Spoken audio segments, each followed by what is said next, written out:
علامہ انتصار قادر نسی صاحب، ان کے بعد ذاکر اہل بیت آغا دلاؤ صاحب۔ الحجت ابن الحسن علیہ السلام صلواتک علیہ وعلا آبائہ فی هذه الساعة وفی کل ساعة ولیا وحافظا وقائدا وناصرا ودلیلا معینا حتی تسکنہ ارضک طوعا وتمتعہ فیہا طویلا یا رب محمد وآل محمد صلی علی محمد وآل محمد وعجل فرجا درود بلند آواز سے محمد وآل محمد۔ نعرہ تکبیر اللہ اکبر، نعرہ تکبیر اللہ اکبر، نعرہ رسالت یا رسول اللہ، نعرہ رسالت یا رسول اللہ، نعرہ حیدری یا علی حیدری یا علی حسینیت زندہ باد، حسینیت زندہ باد۔ درود بلند آواز سے پڑھیے اللہم صلی علی محمد۔ اعوذ باللہ السمیع العلیم من الشیطان اللعین الرجیم، بسم اللہ الرحمن الرحیم، الحمدللہ وقفا والسلام علی عبادہ الذین اصطفا، خصوصا علی محمد المصطفیٰ اللہم صلی علی وأهل بيته الطيبين الطاهرين المعصومين المظلومين المنتجبين المنتخبين المهديين الذين أذهب الله عنهم الرجس وطهرهم تطهيرا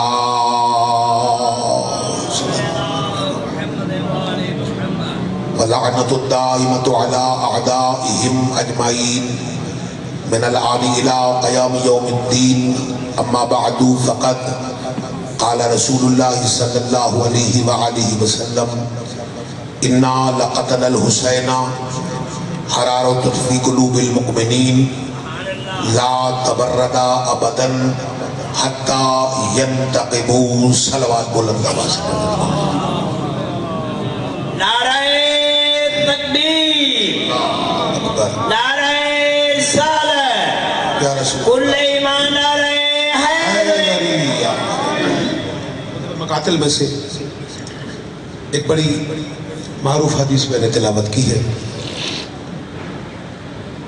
جو کہ عام ممبر پہ بیان نہیں کی جاتی، لیکن حدیث بڑی معروف ہے، اس کی اسناد بھی بڑی معروف اسناد کے ساتھ اس حدیث کو نقل کیا گیا ہے۔ اس میں اللہ نے حسین ابن علی علیہ السلام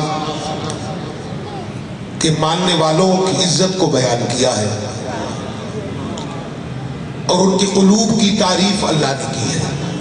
توجہ ہے، اللہ کے رسول فرما رہا ہے کہ انا لقتل الحسین، بے شک قتل حسین حرارت فی قلوب المؤمنین، مومنوں کے دلوں کی حرارت کا نام ہے۔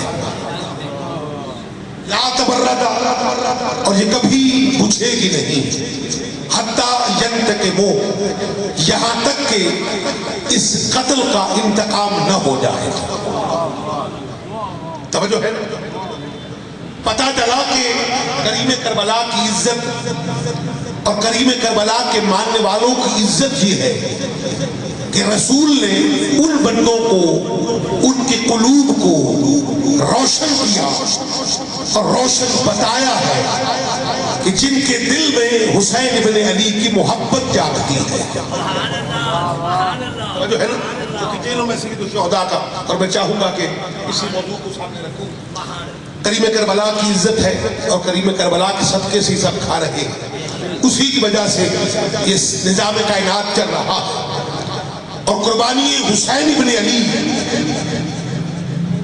دنیا اسلام کی واحد قربانی ہے کہ جس قربانی کی عوض خود خدا بچ گیا۔ نعرہ تکبیر، اللہ اکبر، نعرہ رسالت، یا رسول اللہ، کل ایمان نعرہ حیدری۔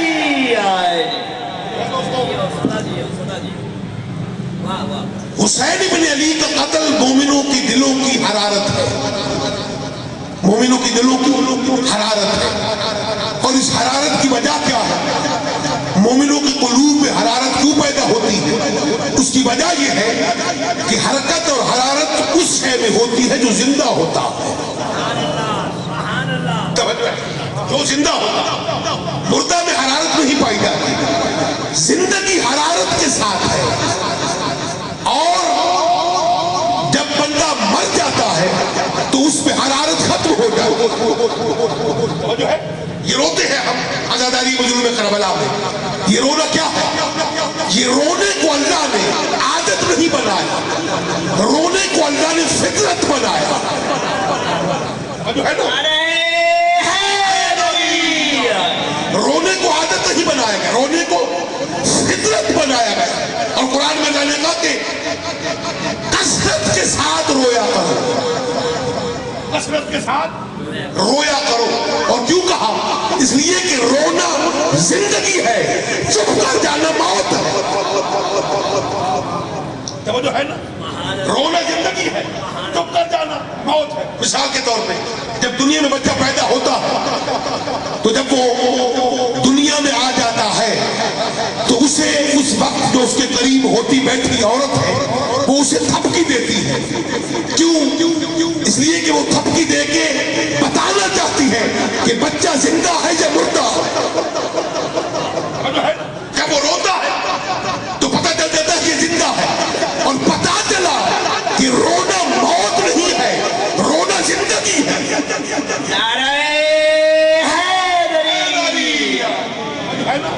رونا موت نہیں، رونا زندگی ہے. اور حرارت زندگی کا نام ہے، چپ ہو جانا موت کا نام. قتل حسین مومنوں کی دلوں کی حرارت ہے. لا تبرد کبھی پوچھے گی نہیں حتی ینتقمو، جب تک اس قتل کا انتقام نہ ہو جائے، جب تک اس قتل کا انتقام نہ ہو جائے. یہ حرارت پیدا ہوئی ہے اور قیامت تک یہ حرارت رہے گی. یہ آپ آزماتے نہیں ہیں سارا سال، بندے کچھ بھی نہیں کرتے، لیکن جو ہی محرم کا چاند نظر آ جاتا ہے امام بارگاہیں عزاداروں سے بھر جاتی ہے، عزا خانے کھل جاتے ہیں. سڑک پہ یا حسین، بازار میں یا حسین، گلی میں یا حسین. یہ صدائیں بتاتی ہے کہ حسینیت زندہ باد ہے، یزیدیت مردہ باد ہے. سمجھے جا رہی ہے؟ میں آسان کر دوں تاکہ مقصود مجلس پورا ہو. ٹھیک ہے، عزادار کی قیمت اور قدر پتہ کیا؟ من زار الحسین فقط زارنی. رسول کہتے ہیں جس نے ایک مرتبہ قبر حسین کی زیارت کی اس نے مجھ محمد کی زیارت کی. ومن زارنی فقط زار اللہ، اور جس نے میری زیارت کی اس نے عرش پہ اللہ کی زیارت کی. توجہ ہے، جس نے میری زیارت کی اس نے عرش پہ اللہ کی زیارت کی.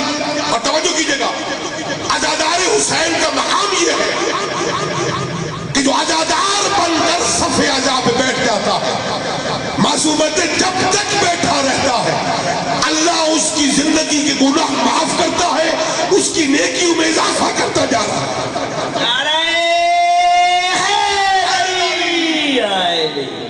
عزادار کی منزلت و مقام کیا ہے؟ لیکن ہو عزادار کریم کربلا کا، کس کا عزادار ہو. اور دیکھیے ایک حدیث کا جملہ میں بیان کرنے جا رہا ہوں. من بقال الحسین، یہ دو معصوموں سے روایت وارد ہے. روایت کے راوی حضرت جعفر صادق چھٹے امام، فرماتے کہ رسول اللہ نے فرمایا من بقال الحسین او ابکا او تباکا وجبت لہ الجنہ. جو حسین پہ رویا، حسین کو پہچان کر، توجہ نہیں کی تھی، من بقا علی الحسین، جو حسین کو پہچان کے رویا.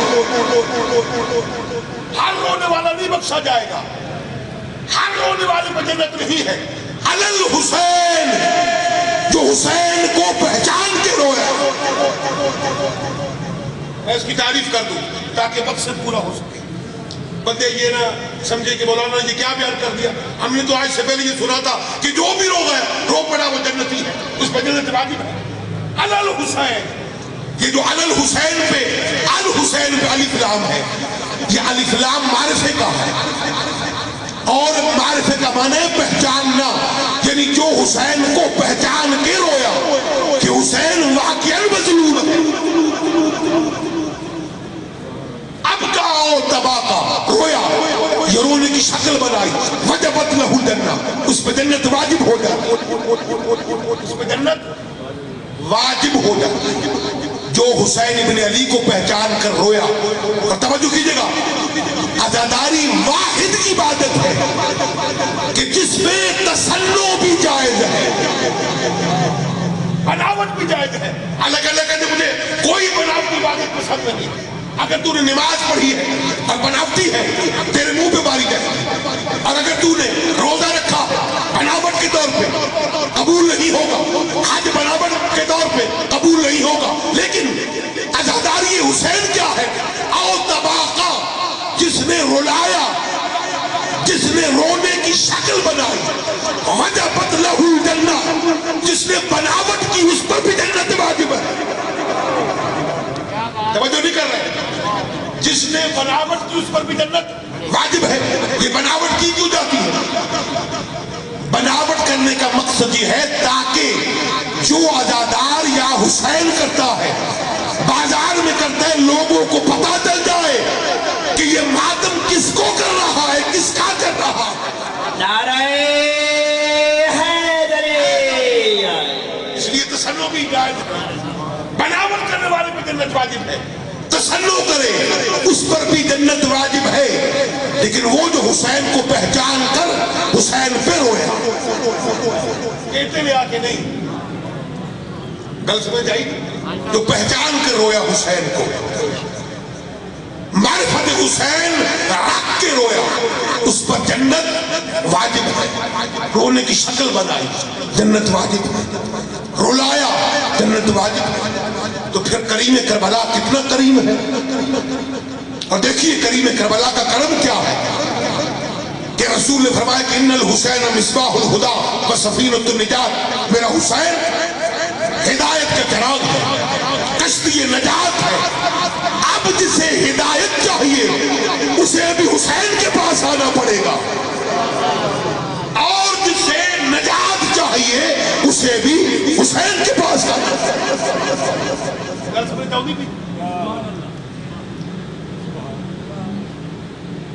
میرا حسین چراغ ہدایت ہے, تھا نہیں, چراغ ہدایت ہے.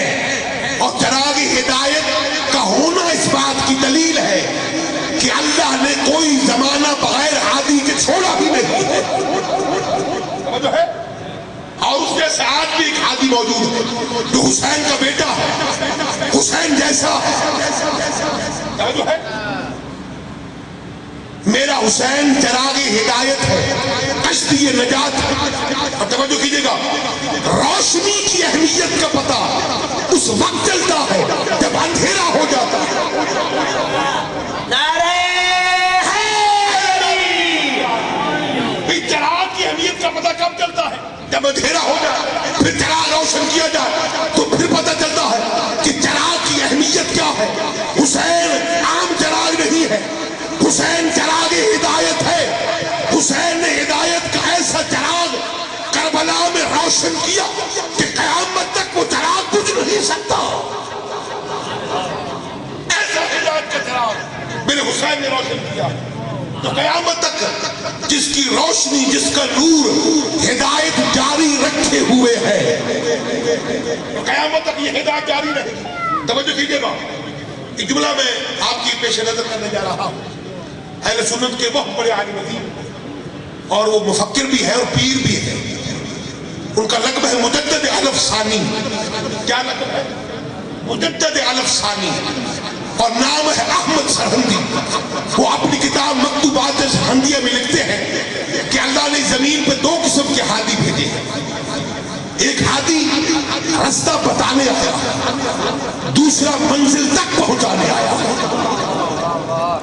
ایک ہادی رستہ بتانے آیا، دوسرا منزل تک پہنچانے آیا۔ وہ فرماتے کہ جو ہادی رستہ بتانے آیا ہے اسے نبی کہتے ہیں، اور جو منزل تک پہنچانے آیا ہے اسے ولی کہتے ہیں۔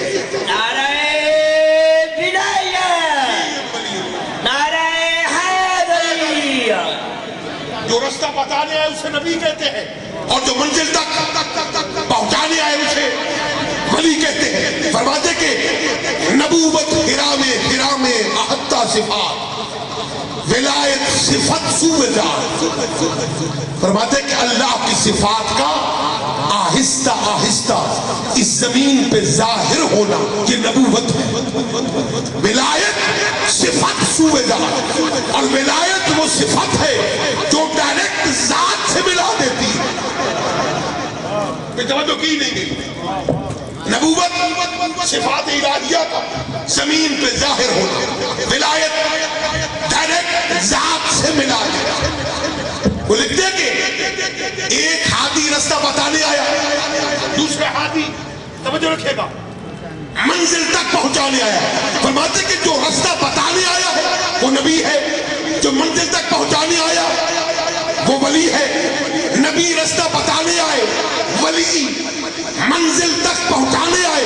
وہ فرماتے کہ میں نے تاریخ عالم آدم میں پڑھا ہے اور دیکھا اور تحقیق کی تو پتا چلا کہ یہ دونوں رستے حضرت ابو طالب کی حویلی سے نکلتے ہیں۔ نعرہ حیدری، حیدری۔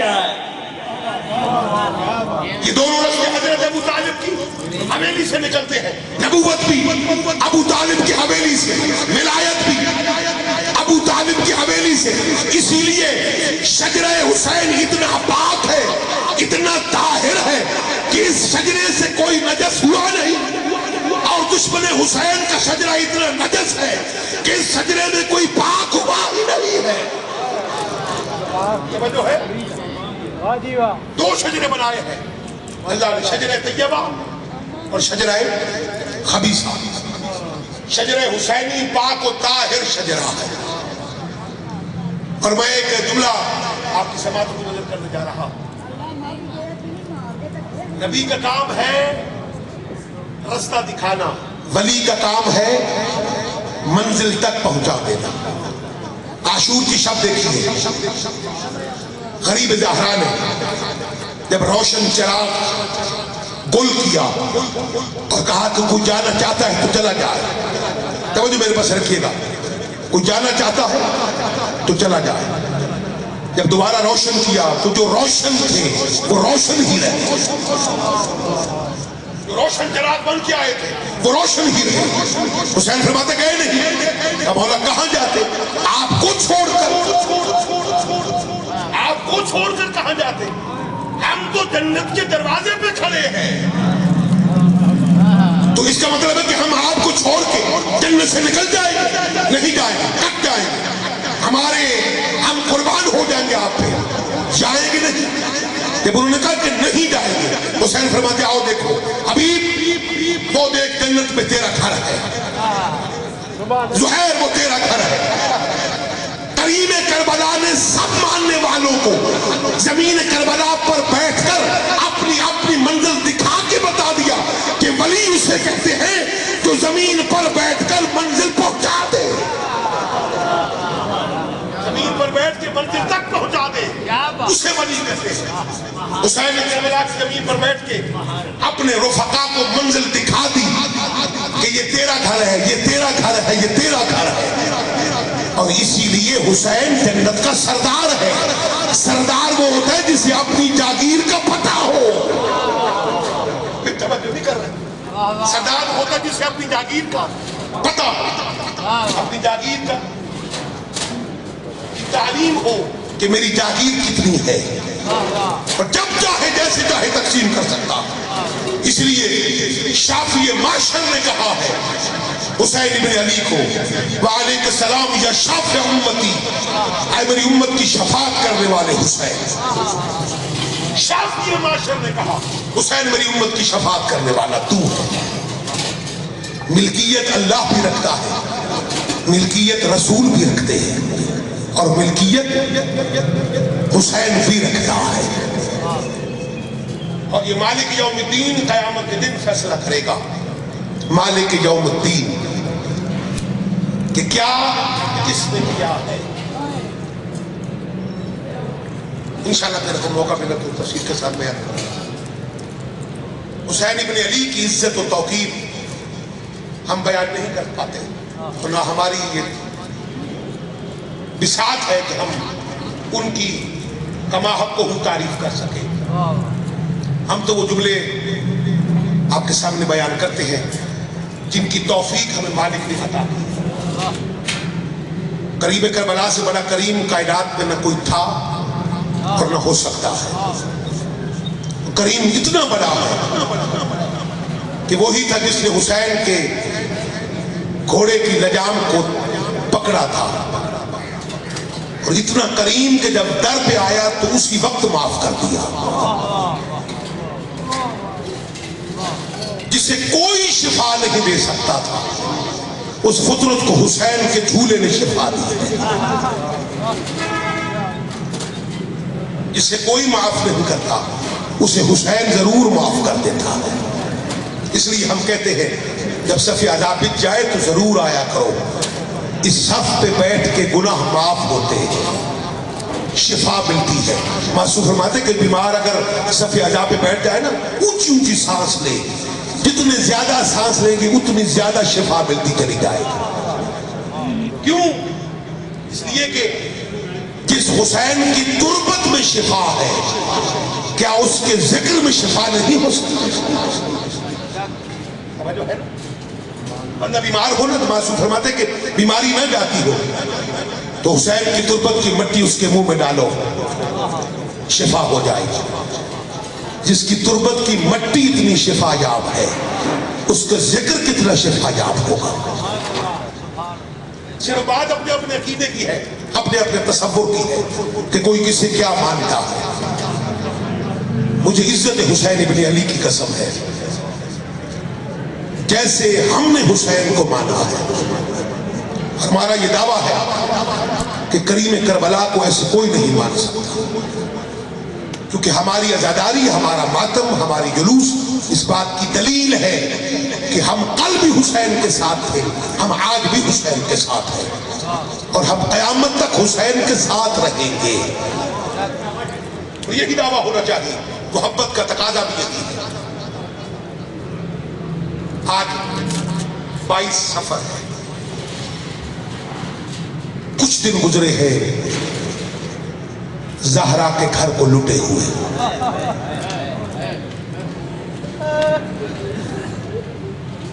میں نے صرف زہرا کے گھر کا تذکرہ کیا ہے اور تیرے آنسو چھلک آئے ہیں۔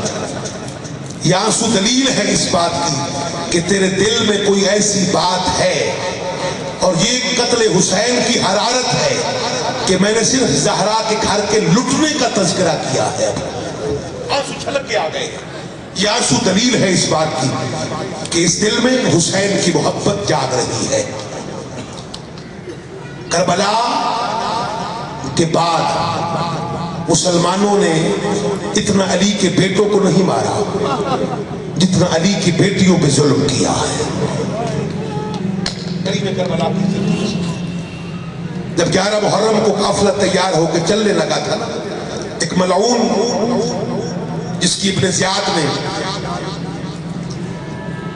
ڈیوٹی لگائی تھی، کیا کہ تیری یہ ڈیوٹی ہے کہ یہاں سے شام تک علی کی بیٹی سوئے۔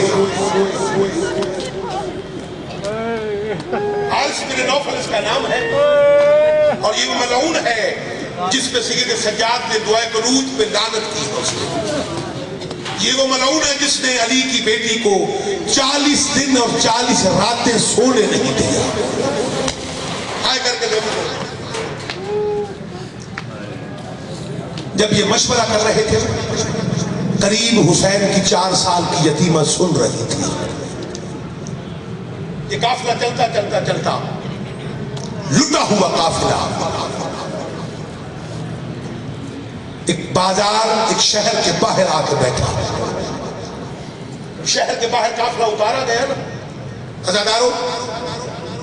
40 دن اور 40 راتوں کی تھکی ہوئی علی کی بیٹی, مسلسل سفر, بندے ہاتھ, حسین کی لٹی ہوئی بہن, سب کچھ کربلا سے لوٹا کے جب تھکی ہوئی 40 دن اور 40 راتوں کی اس شہر کے باہر قافلہ کھڑا کیا گیا نا, کہا کہ اسیران کو سواریوں سے نیچے اتارو.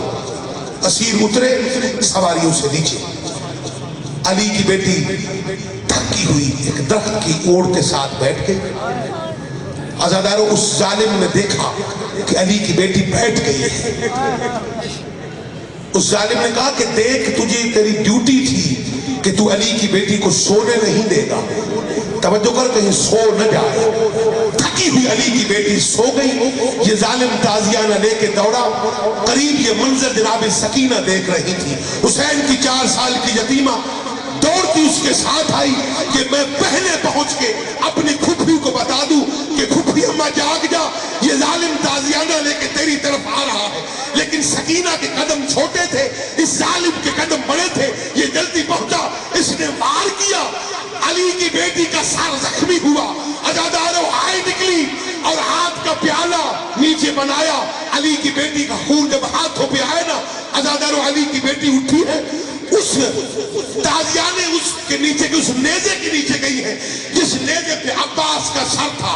عزادارو علی کی بیٹی وہاں گئی, وہاں خون دکھا کے تھی. عباس, عباس دیکھ, تیرے آسرے میں مدینہ چھوڑ کے کربلا آئی تھی. آ دیکھ تیرے بعد تیری زینب کا کیا حال ہو گیا. سجالہ الذین ظلموا